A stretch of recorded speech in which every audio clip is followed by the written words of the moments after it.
Promotional consideration paid for by the following. Ladies and gentlemen, this podcast today is brought to you by our Patreon page. Visit patreon.com/Gear Network. That's Patreon, patreon.com/GERE Network. And look over the memberships to subscribe. For as little as $1 a month, you could receive this podcast and every other podcast from January 1st of 2020 onward, completely commercial-free, as well as advanced releases of every podcast. If you sign up for as little as $3.50 or more, you not only get that tier, but you also get exclusive podcasts, exclusive content, including the brand new GNE podcast, Gear Network exclusive podcast. Again, patreon.com/Gear Network, completely commercial-free and exclusive content. Do it right now for as little as $1 a month. The following is a presentation of the Gear Radio Network.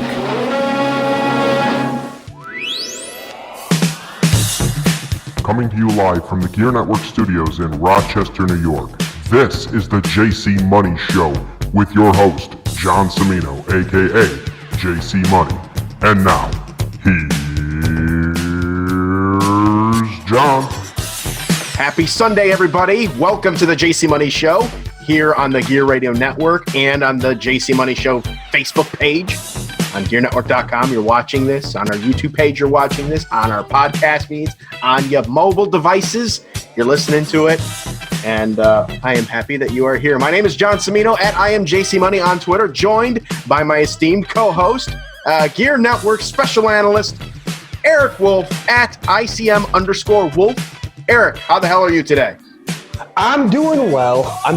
Just trying not to lose my marbles here, dealing with the Corona teen. But I'm just thankful to be happy and healthy. My family's happy and healthy, and we're making it through it. Very good. Very good. And I want to show everybody here, I'm going to bring this up really quickly. This is a vintage JC Money Righteous One shirt done Roots of Fight style. It was designed by you. This was one of your earlier designs. I decided for the occasion to rock this shirt. Love it. Not just for the occasion, but I did an interview beforehand on Tiger Smith's Instagram, which drew a lot of laughs from people. But I was one of those. I know. You and Brewing Toes were on there, which that threw me off. But anyways, I wanted to hop on the hot mic really quickly and just kind of talk with you, Eric, about WrestleMania 36 specifically. I know that I gave you a homework assignment to watch WrestleMania 1. And, you know, obviously life as it is, it's so turbulent with what's going on in the world and everything. We didn't get around to doing the WrestleMania 1 pregame show or postgame show, but I do still want to do that. So we will need to carve out time to do the WrestleMania 1 postgame show. But I'm going to consider this a WrestleMania 36 night 1 postgame show and night 2 pregame show, if you will. It's a halftime. It's halftime. It's halftime, right. So I'll speak on it right now because I was pretty vocal about it on social media last night where I wasn't thrilled. I was not thrilled with WrestleMania 36. Boneyard match aside, that one I did tend to enjoy that, but I wasn't feeling it. Didn't feel like WrestleMania to me. So Eric, I've watched every WrestleMania on time since WrestleMania 4. All right, 1, 2, and 3 I caught on VHS when I was younger.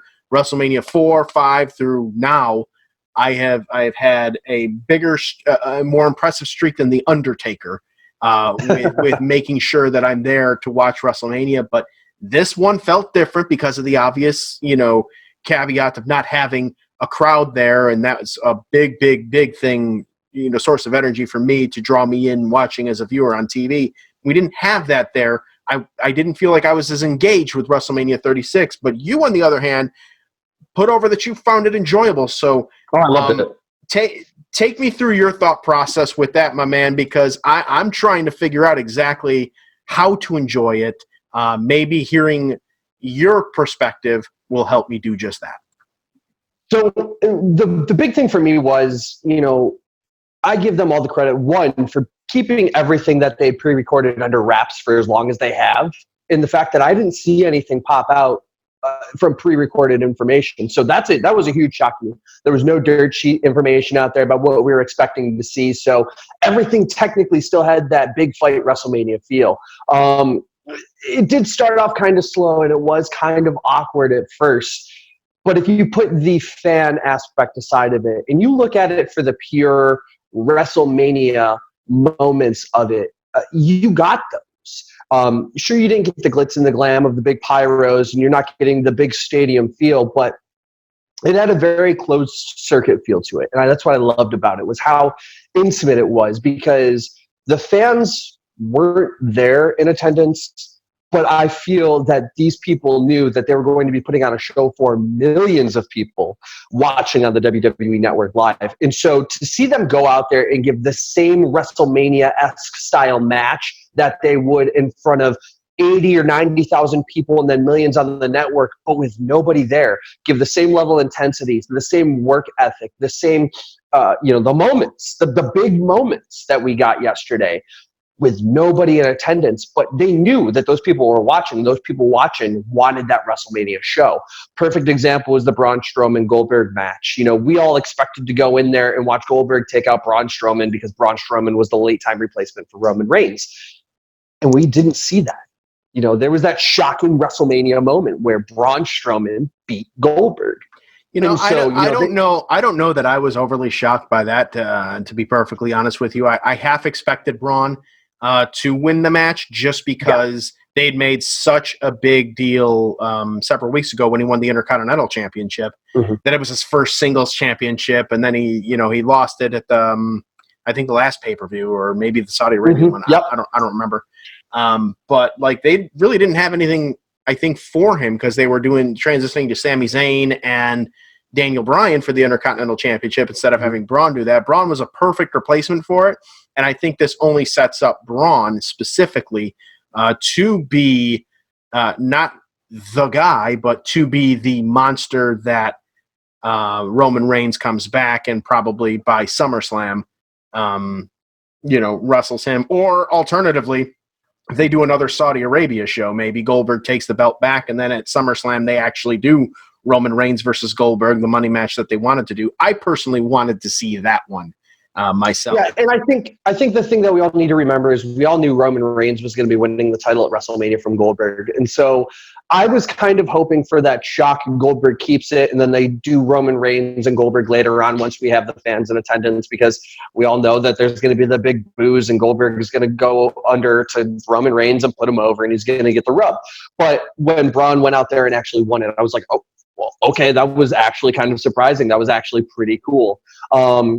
To see, what was it? Alexa Bliss and Nikki Cross win the titles. That was awesome. And I think that the Kabuki Warriors going out there and still selling to a crowd that wasn't there was great, because, you are going for that WrestleMania feel without anybody there. It has to be, and I hate to say it, it has to be business as usual for something like that. Because if you go out there and you shit the bed at WrestleMania, chances are your job's going to be out the window. Not everybody gets to be JTG. You don't get to fly under the radar for 6 years after you shit the bed at WrestleMania. Right. So that's a very true point there. So let me ask you this: one of the matches that I was kind of about.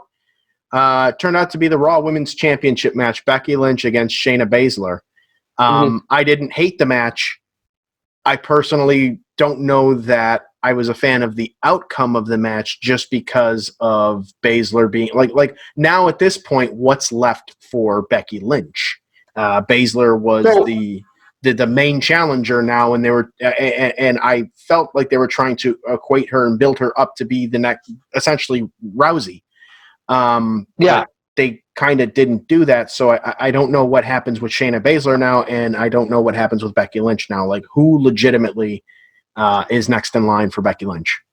And so I think Shayna Baszler is still there. I think Shayna Baszler still has that opportunity. She showed she's a submission specialist. She showed she can go toe-to-toe with the champion. She's showing that she has what it takes to lead the brand.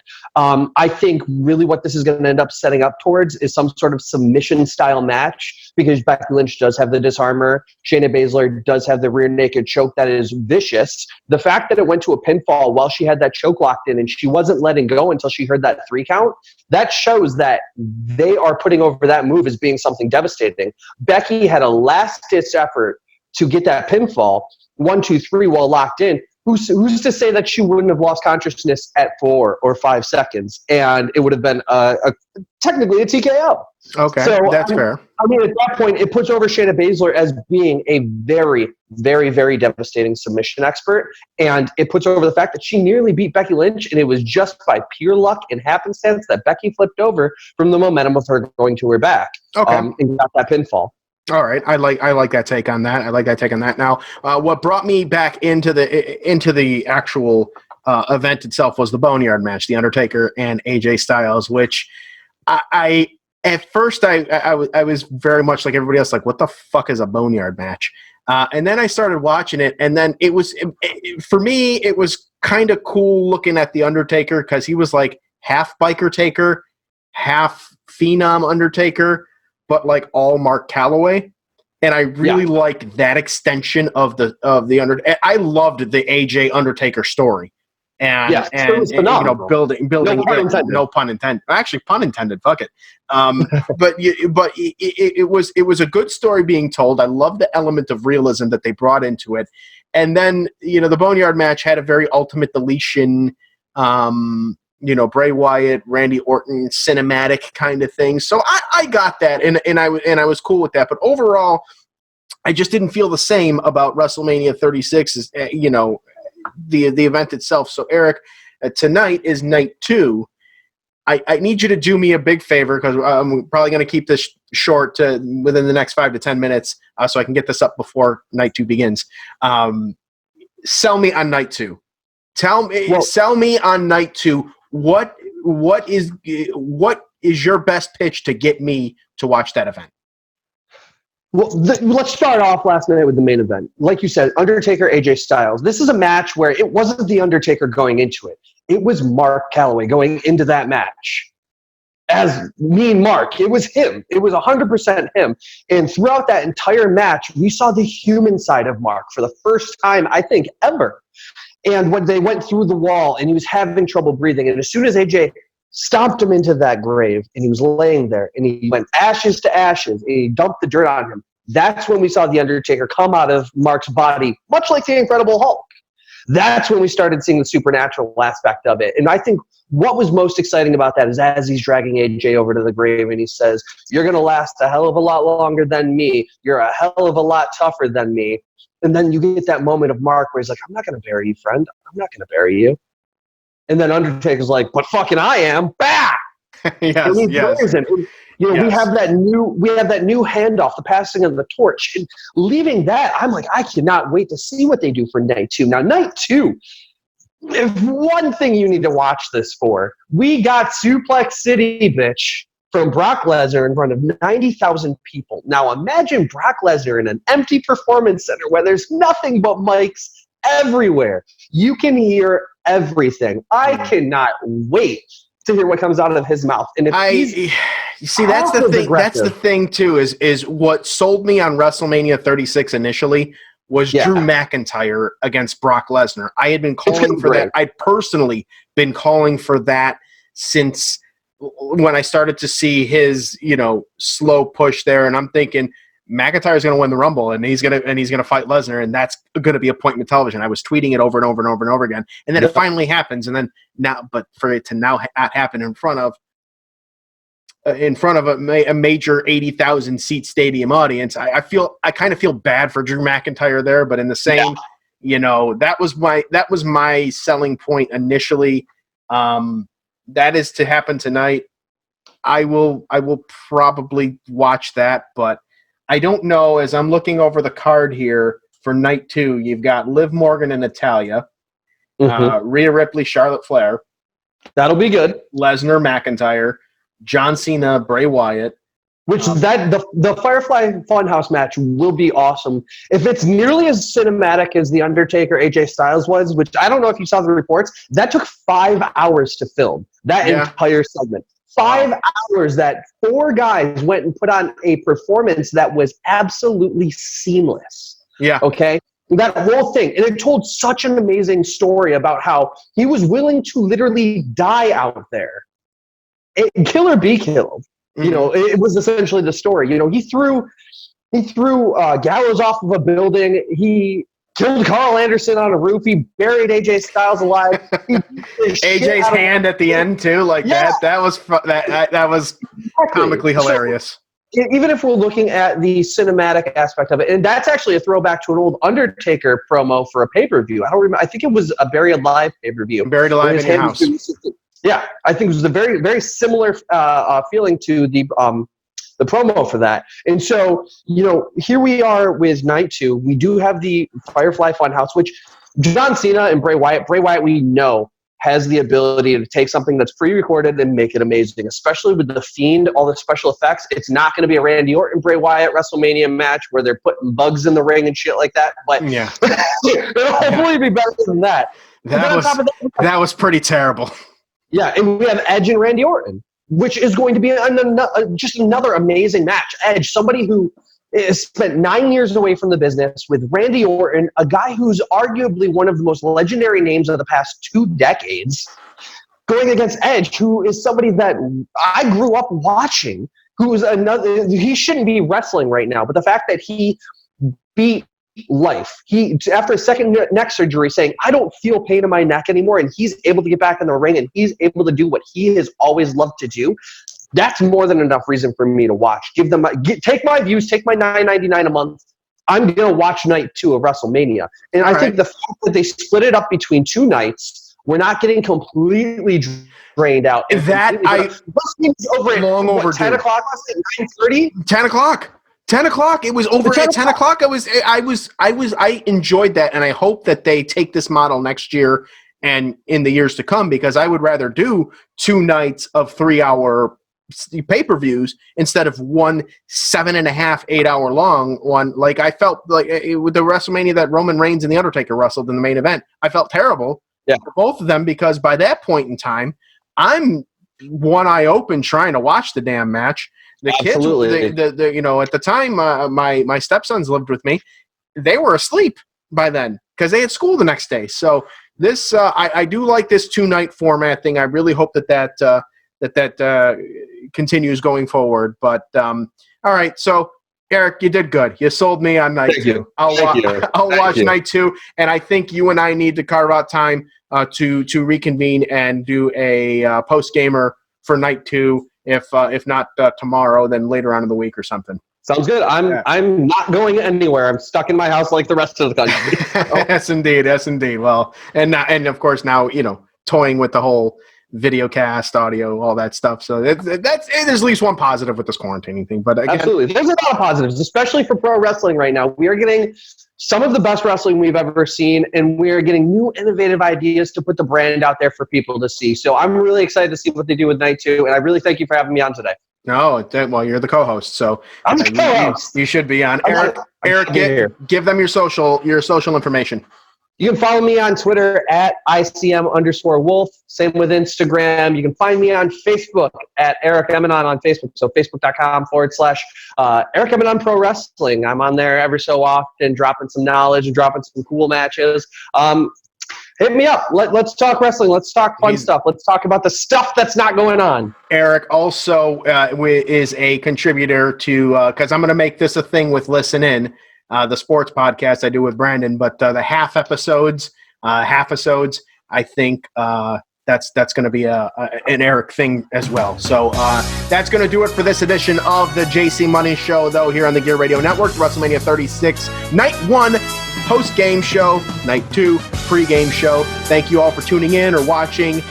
We appreciate all of your support, whether it's listening to the commercials on the regular podcast feed, donating via PayPal, which some of you have, which thank you so very much for that, among everything else. Stay safe. Keep those hands washed. Stay the fuck inside and enjoy WrestleMania 36. Eric, good day to you, sir. Good day. So long, everybody. Good night now. Flavor Flav, hit him with the yeah, boy. Yeah, boy. Hang on, one more thing before you go. Remember, listen to our sponsors following this podcast, as that does help this podcast and this network out in a way that we appreciate very, very much. So if you could just ride it out 30 to 60 more seconds after this podcast is over, listen to those commercials, it would be doing us a very, very big solid. And again, we thank you. This has been a presentation of the Gear Radio Network. For more, log on to gearnetwork.com.